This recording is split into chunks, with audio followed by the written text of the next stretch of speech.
Bencana gempa bumi berkekuatan 7,8 skala Richter terjadi di kota Amidis. Hingga saat ini masih dilakukan proses penanganan bencana oleh berbagai pihak. Berdasarkan data dari Badan Penanggulangan Bencana Daerah, sudah tercatat ratusan korban jiwa yang terdampak karena bencana ini. Sejumlah rumah warga dilaporkan rusak berat dan beberapa fasilitas umum seperti sekolah, rumah ibadah, hingga akses mobilisasi masih belum bisa dimanfaatkan. Hingga saat ini, total kerugian yang dilaporkan oleh pihak BPBD saat ini mencapai 22 triliun rupiah. Saya akan menghubungi langsung rekan kami yang ada di lokasi dengan reporter Dian Ergina. Kami akan menghubunginya. Halo Dian, apakah sudah tersambung Dian? Bagaimana keadaan di lokasi di sana Dian? Mungkin boleh dijelaskan lebih lanjut kepada pemirsa di rumah Dian? Ya, halo Kaidan. Ya, sudah tersambung. Baik, saya Dian melaporkan dari tempat kejadian, lokasi dari terjadinya gempa sebesar 7,8 skala Richter. Meskipun sudah 1 minggu dari kejadian tersebut, tapi masih bisa dilihat kalau di sekitar sini masih banyak puing-puing yang belum selesai dibersihkan oleh pemerintah sekitar atau orang-orang yang terkait dengan bencana ini. Nah, masih bisa dilihat kalau di sini rumah-rumah warga mengalami kerusakan yang lumayan parah, sehingga di malam hari warga harus mengungsi di tenda yang dibuat di depan rumah, atau bahkan ada yang mengungsi di tempat-tempat seperti masjid atau tempat yang dianggap aman dari reruntuhan. Nah, kami sempat juga melihat dari sekitar tempat pengungsian kalau misalkan masih banyak yang kurang dari tempat pengungsian tersebut. Misalnya ada penerangan yang hanya mengandalkan lilin, dan juga lampu emergensi yang itu jumlahnya juga masih belum cukup.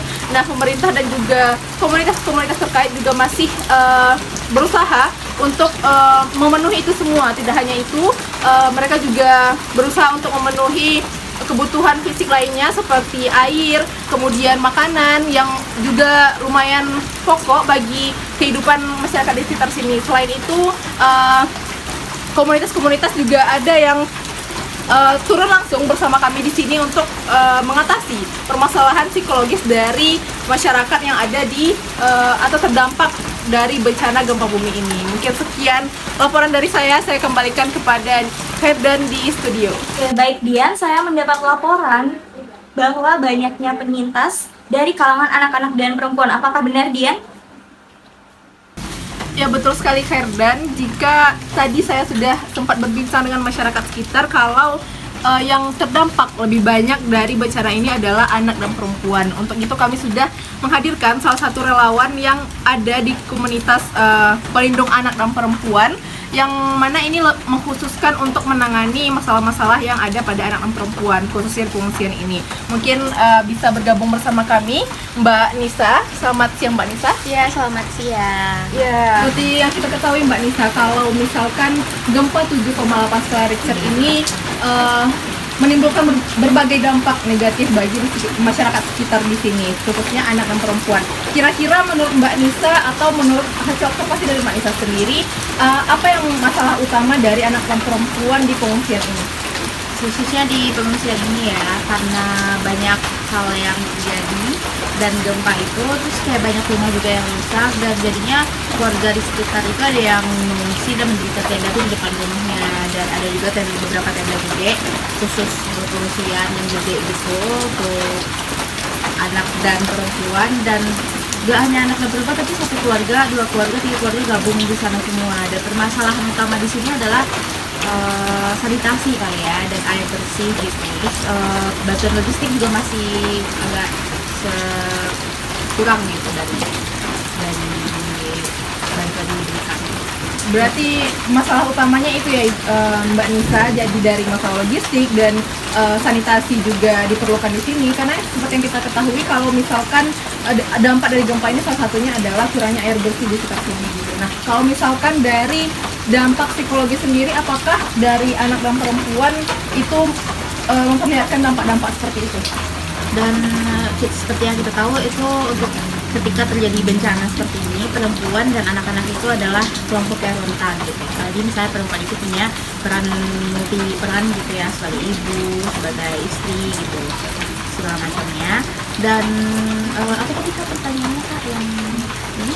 Apakah dampak psikologis? Dampak psikologis itu kalau tadi kan saya sudah melakukan sedikit intervensi dan wawancara kepada beberapa kelompok ibu, dan yang menarik itu ada salah satu ibu yang benar-benar mungkin dia shock gitu ya, dan berbagi ceritanya bahwa kalau misalnya dia punya 2 orang anak, yang satu masih bayi dan yang satunya sekolah 10 tahun, dan mungkin karena gempa tersebut berdampak kepada anaknya yang 10 tahun ini ya, sampai dia sempat tertimpa puing-puing seng gitu, memberikan luka fisik kepada dia, sehingga ada sedikit trauma untuk anaknya. Jadi kalau misalnya pas malam-malam itu anaknya dia bakal menjerit gitu kalau misalnya gelap banget atau pada lampu, kan sempat listriknya padam ya.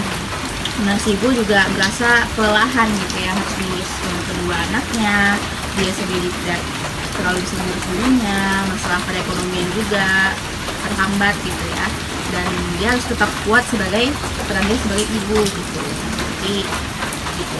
Baik, terima kasih Mbak Nisa. Mungkin dapat disimpulkan kalau misalkan anak dan perempuan di sini mengalami berbagai permasalahan, mulai dari sanitasi, kemudian kurangnya kebersihan, hingga logistik, dan juga tidak kita pungkiri kalau misalkan psikologis dari wanita dan anak-anak juga terdampak di sini. Nah, mungkin terakhir Mbak Nisa, apakah ada intervensi yang diberikan dari komunitas pelindung anak dan perempuan, peduli anak dan perempuan ini sendiri untuk diberikan kepada anak dan perempuan? Nah, khususnya untuk perempuan dan anak itu ya, untuk ibu-ibu kita melakukan TFA, dan untuk anak-anak sendiri kita ngasihnya itu alternatif, karena masih anak-anak ya, kita nggak bisa terlalu menggali traumanya secara mendalam atau melakukan wawancara, jadi kita lebih memilih untuk bermain bersama dengan menggambar gitu. Baik, terima kasih kepada Mbak Nisa, sekali lagi terima kasih.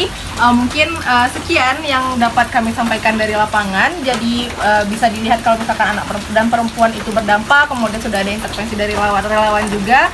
Jadi mungkin sekian dapat kami laporkan, dikembalikan lagi kepada Kaidan di studio.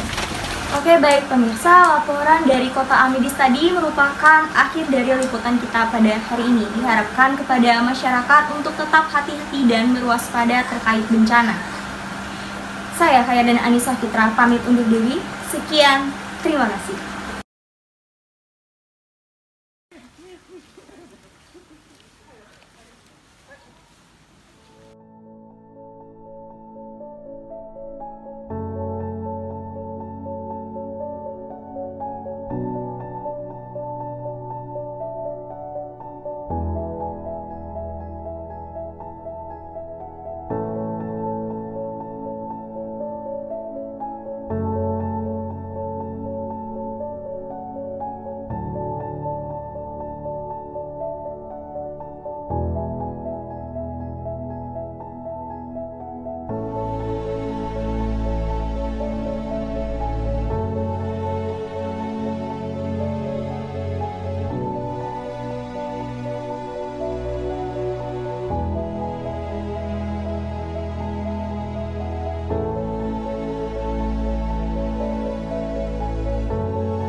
Permisi Bu. Oh iya, Iya, Bu. Kenalin Bu, saya Nisa dari komunitas peduli anak berkebutuhan. oh iya, karena Sekarang udah 3 hari ya Bu kita setelah bencana ini. Kira-kira perasaan ibunya gimana? ya 3 hari, ya masih kaget lah ya karena rasanya masih baru kemarin gitu terjadi, terus masih beradaptasi lah di posko juga, masih agak keinget dikit lah gitu pas kejadian kemarin.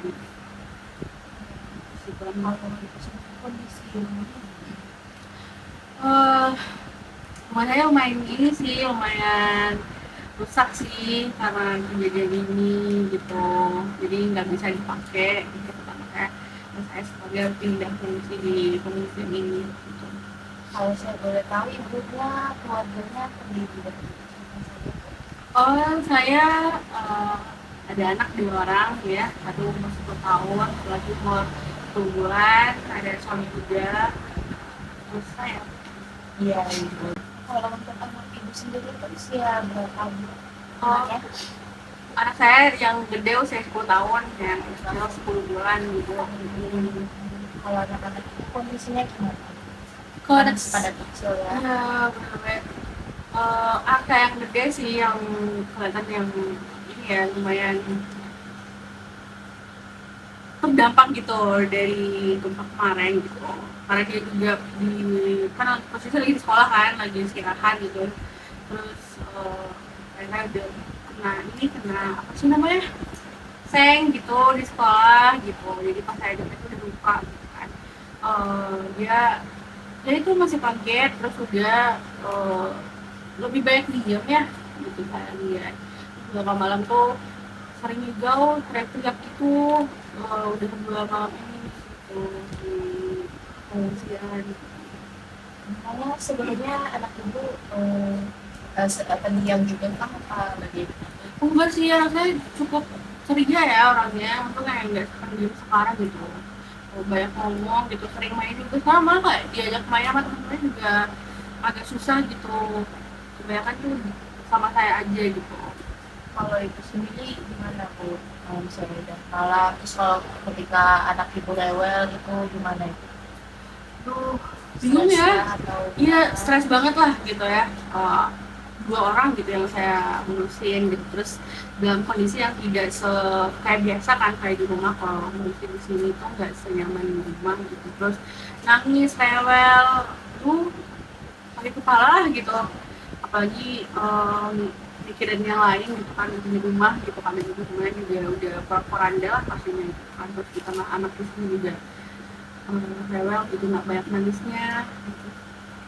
Ya, itu juga di sini dari komunitas kita sendiri juga udah menyediakan beberapa bantuan ya Bu. Kalau misalnya ibu kesulitan, kita juga udah punya posko sendiri buat kesehatan dan juga logistik. Kita juga nyediain popok bayi, makanan dan minuman. Jadi ibu jangan terlalu memendam semuanya sendiri. Bu boleh bisa meminta kita untuk bantuan selama jam. Dan untuk kebutuhan anak, kira-kira yang paling dibutuhkan anak sekarang, anak ibu sekarang apa? Ya tentunya makanan lah ya, terus pakaian juga, terus kan yang kecil juga ada gitu kan, butuh popok, butuh susu gitu. Tapi kan air bersih juga nggak ada ya sekarang, susah, terus listrik juga nggak ada, jadi lumayan susah lah buat itu. Itu sih yang paling dibutuhkan. Untuk kita juga udah ada beberapa kegiatan tadi, makanan minuman, air juga, sama listrik. Sebenarnya bukan listrik sih, lebih ke lampu emergency gitu ya Bu. Nah untuk cek kesehatan juga ibu jangan sendiri-sendiri, kita di sini rame-rame, dari kita relawan juga bakal akan membantu ibu. Mungkin dari saya itu nanti akan kasih beberapa informasi juga dari teman-teman. Kalau untuk sekarang itu kita informasinya saat ini untuk gempa utama udah selesai, cuma untuk gempa susulannya kita belum tahu.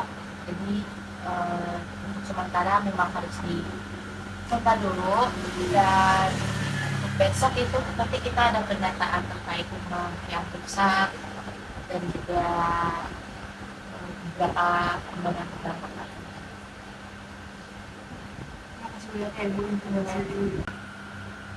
Ya, mungkin dari kita ada sedikit masih sangat kecilnya lah masih ya ibu, kalau misalnya ibu merasa terlalu panik, cemas atau pusing berlebihan dan bingung gitu, mungkin ibu bisa coba terapkan teknik relaksasi ini, dimana kita nanti tarik nafas selama 4 detik, terus ditahan selama 7 detik dan dihembuskan nanti selama 8 detik.